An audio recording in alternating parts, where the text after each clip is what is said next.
Hello, Scorpio. Welcome to the Plaid Sheep Oracle.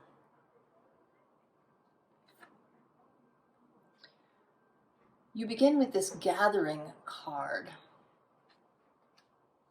Now it says community, kinship, companionship, and that does have something to do with it, but it's more about this light,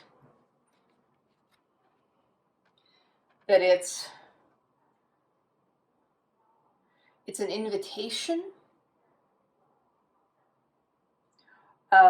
also a signal, right? Like a lighthouse kind of signal that you can follow.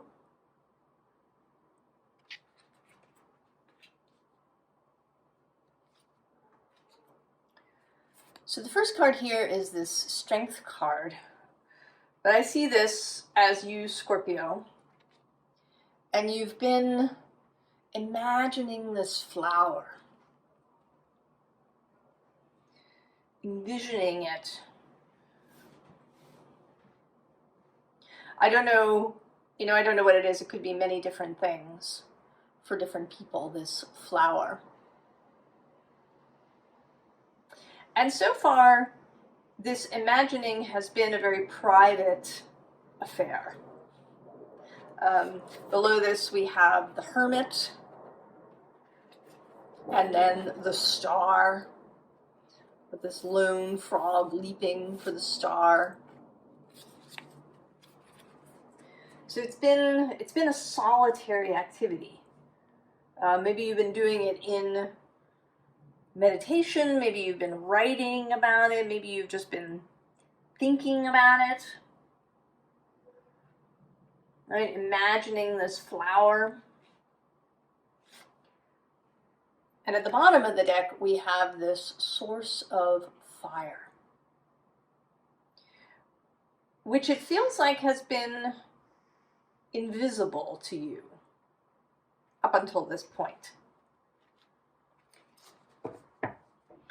And it seems a little strange to me, because I think if you're here, you're watching the channel, that you are aware of Source or God, or however you wish, right, to call that large energy that is out there.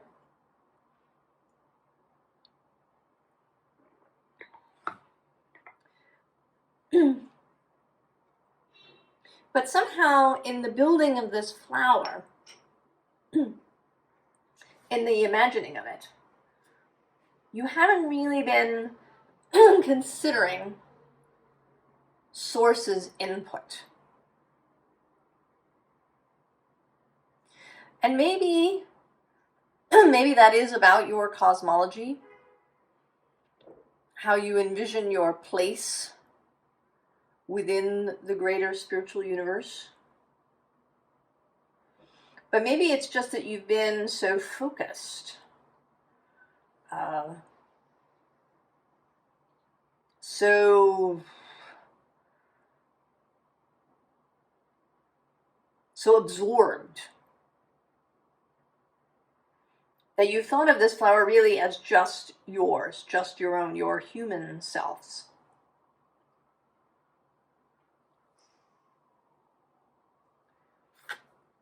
And the kind of the basis of this flower, the energy that is powering it, if we want to say, is this 10 of Cups. This exultant energy. So I think that, right, this flower has been, it's really something, right, it's something beautiful to you.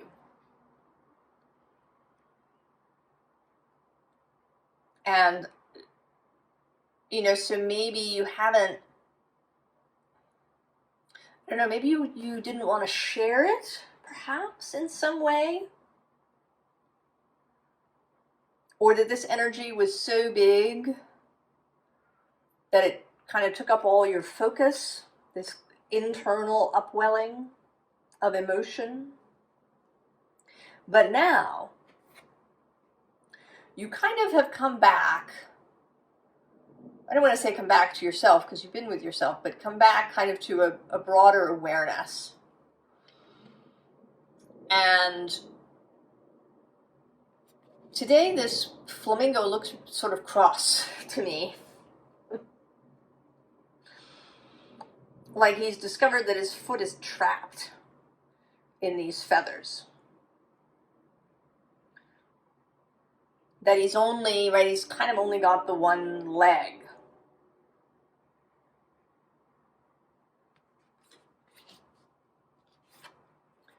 And then with this devil, that you've become aware that in really keeping this to yourself in your own mind, in how you think about it, because really, you can't actually hide anything from Source. But you've been thinking about it, right, as just yours. Your thinking about it has been restricted. And I think you're coming into that awareness now. That you have received some sort of signal. You've seen something, right, to bring you back into a broader awareness. And into the understanding that while this flower is very beautiful, that it is limited by your own mind, your own thinking about what is possible. And that if you let Source in deliberately, right, you can end up with and even write a much more exotic flower. Now, I do want to say this is absolutely nothing to say about daisies and asters and any other plant that looks like this. Not, in the actual plant world, but from a symbolic perspective, that this is a simpler vision. A kind of perhaps more organized, more, maybe it seems more doable than this orchid.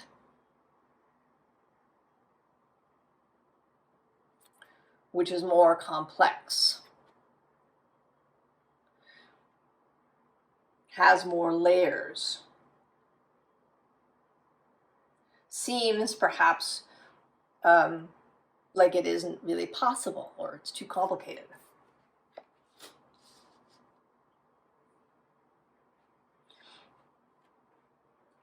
But Source wants you to know that it is possible. If you are prepared to, be more collaborative. And I think that, right, you are, right, you're ready. Here we have this ghost. And I think of ghosts as all those things, right, things that haunt us, not real spirits that just hang around. I don't actually think that when you die that you are forced to hang around down here, even if you left 20 things undone. But that's my personal belief. So for me, ghosts are echoes of the past. They're all the things that haunt us. They may have been keeping you in this solitary, right, Nine of Pentacles energy. And here, too, sort of looking only to yourself for inspiration. Keeping your mind in a tighter focus. Where at the bottom of the deck we have this lucidity card, right? A kind of more expansive vision.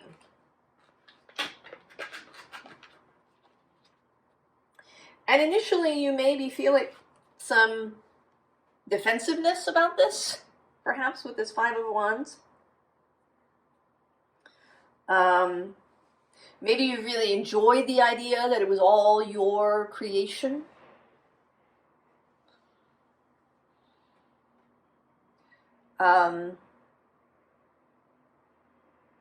Maybe you have things about asking for help even from Source.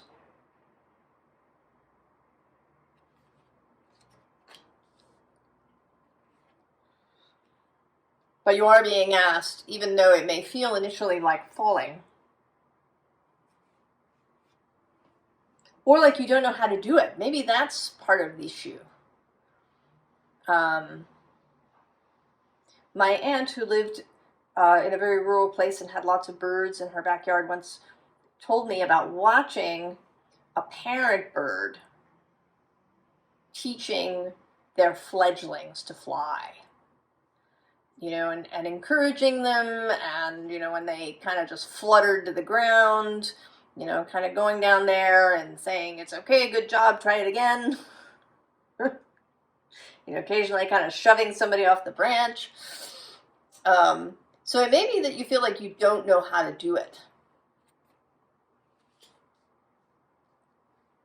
That you actually, maybe you'd like to collaborate with Source, but you don't know how to do it, really. Or you think you don't know how to do it. Here with this particular Justice card, right, she's got no face.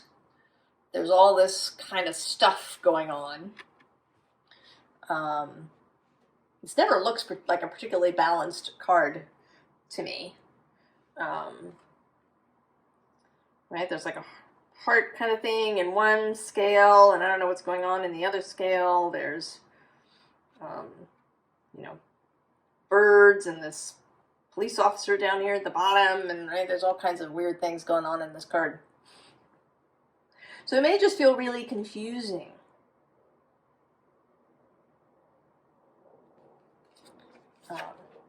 And here too, with this collector card, that, you feel like Source maybe is dropping all of these ideas, these hints, these messages, and you're just, right, it's like just down there, you don't know what to do with it.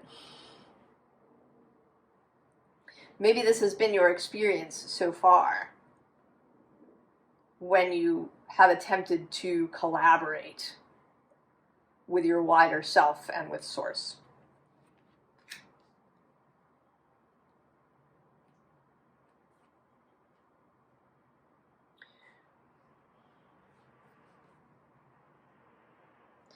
So here, right, this holy mountain, again, a kind of isolated idea, and below that is the curse.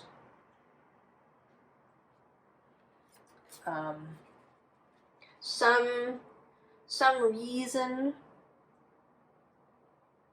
for you wanting, it really feels like insecurity. Right? There's a kind of defensiveness that we have when we're insecure about something. If we feel challenged, perhaps, in a situation where we're new and, we can get defensive about it. I don't know if you've ever done this. I certainly have. Pretended to greater knowledge or experience than we really had. I'll just learn on the way.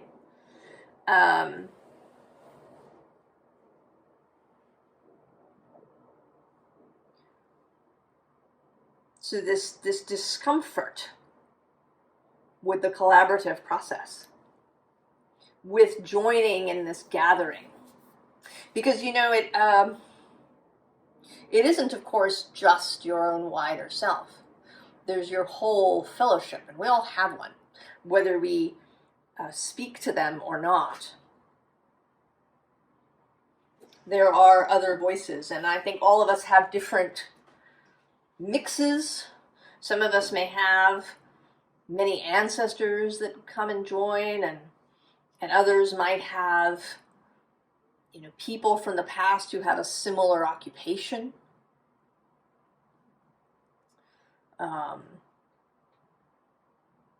If you're an architect, you may have a gathering that includes, you know, Frank Lloyd Wright or I.M. Pei or Brunelleschi. So we all have, right, we have this fellowship, whether we know it or not. And I just kind of feel this level somehow of reluctance, of discomfort somehow with this collaboration. And I don't really entirely have a feeling for exactly what it is. Many things are coming up, so it may be that everybody has something different that keeps them feeling insecure around this. But so the Earth Keeper is showing up here as a guide to say that it's totally okay.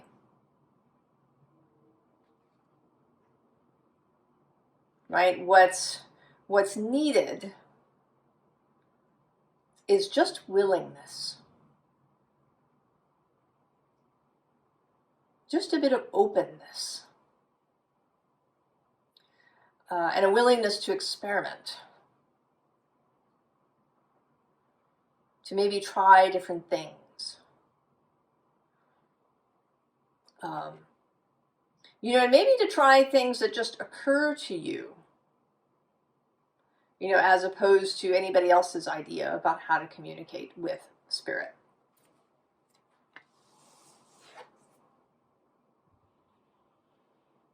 Right? Because it's there. You know, spirit is there all around us all the time. We are never, and I want to stress this, we are never alone. Right? The non-physical is it is here now with us. It's not in some far off place. Right? It is here now. Right? It's not a distance question.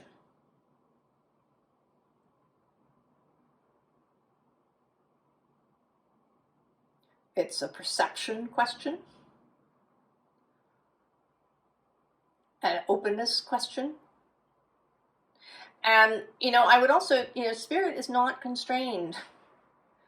Certainly different cultures, different traditions have ways to communicate with spirit. But I am here to tell you that I feel absolutely certain that you are not limited to these ways. Those are simply the ways that one group of people at one period in time chose to open this line of communication. But just as Source is infinite, so is Source's capacity to communicate. You know, we are Source. When we communicate, it's Source communicating with itself. There is no limit.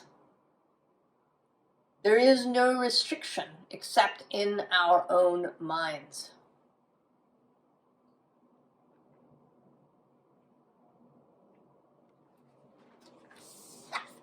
And then we have a reminder that you are the eagle. This is the more traditional totem or symbol of Scorpio. Right? The ability to fly, you have it.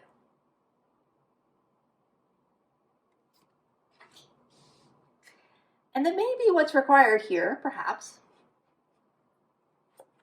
is a little bit of play. A little bit of childlike imagination. This is one of my favorite Six of Cups cards. right? This little girl is totally immersed in this world, right? And in this world, right, the teddy bear and the doll and the little stuffed rabbit and the fish and the trees, and right, there's fairies and toadstools, all of this is real.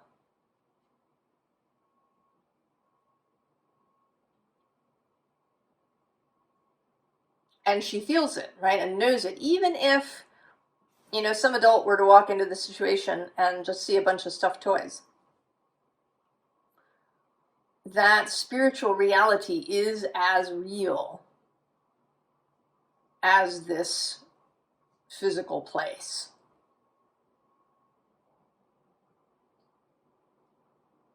It's about perception and about openness. Right, and this here, this Three of Cups today is looking like, kind of like a ritual almost, or a, right, like these three are opening a portal. You know, and I kind of want to say that too, right? There, you know, we talk about the thinning of the veil, but I actually don't think that it's the veil that thins. I think it's that our ability to see through it is increased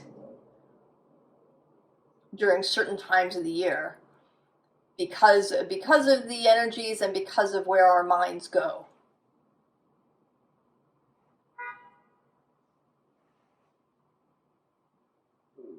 I think that the veil can be just as thin for you on, you know, June 3rd or February 18th or September 2nd as it is on Halloween,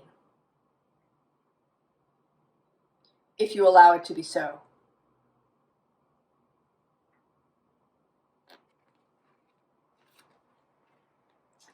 On the bottom. Oh yes, the Page of Wands, right? Just trying stuff. So we have this Five of Swords, and I want to say that this is the experimental portion of events. We actually have quite a few fives showing up. In fact, I think we have actually, when I get to the end, we will have all the fives showing up in this reading. So the willingness to disrupt previous chains of thought, previous structures of belief, previous ideas about what you need or don't need to do this work. And then here you are, under this burden of the Ten of Wands, and you're looking with longing and desire at this scene of flight. All of this stuff, this is all of our mental self-restriction. I actually was reminded of this recently when I went into my own little mental loop about something. And on the plus side, I came out of it much sooner than I ever have in the past. So there is improvement. And there can absolutely be for you, right? You can leave this weighted arrangement and step into this justice view. Right, this is, right, with butterflies and wings. And in this case, you can see, right, your eyes are open. Right, coming into harmony with yourself and with Source. And then here with this Two of Swords, this looks like getting ready to go, right? Getting ready to start. right? And here with all of these companions, right? These swans, the moon, right? The heart, right? You are prepared to go because you know you don't go alone. No decision ever has to be made alone.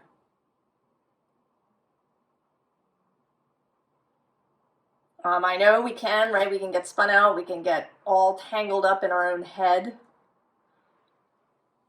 And sometimes it can be hard to hear the voice of Source. But it's just practice. Doing it more and more often, over and over. And like seeing, maybe the answer doesn't come either in the moment of the question, right? And an answer can come a little bit later when you're more relaxed and thinking about something else. Or maybe, sometimes even the question isn't quite right. And an answer comes in a different way because, that's the real question. So it's just practice. So what is the advice? Well, we have this Five of Wands with the struck match, the spark, the idea, the newness. Below that is the Five of Pentacles. And here in this deck, right, seeing what's really there. Seeing all, right, seeing what's different, looking at things differently.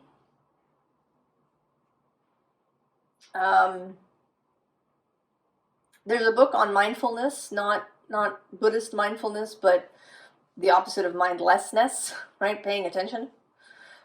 That talks about seeing, 3 new things about your loved one, or the street that you live on, or your workplace, right? Finding 3 new things that you've never noticed before every day.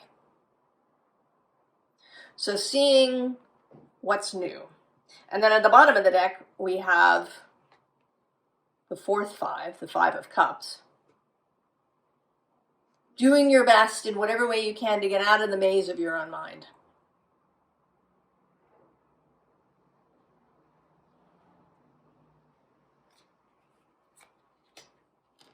If you're kind of stuck in a mental loop, maybe you go do something different.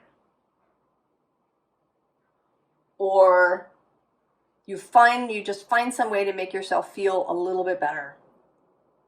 You don't have to go from despair to joy in a single step, or from frustration to joy in a single step. But, whatever way you can to shift out of that mental loopy maze.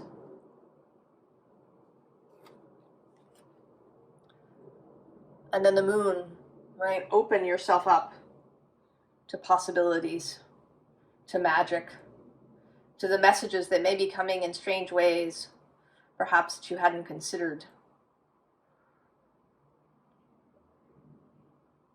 Did you have a question recently and the answer came from some, out of the way place? Notice that. And then the 3 of Cups. Celebrate. Maybe talk to other people about this. We are in this with the gathering. The first thing that popped into my head when I turned that card over before I looked at the rest of the reading was, of course, that we're in a period of gatherings and celebrations.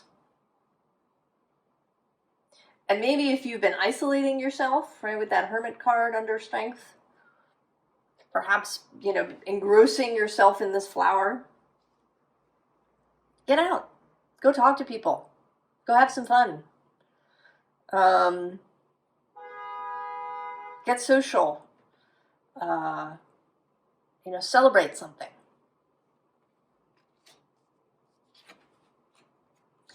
And then this Chariot, which has the whole crew.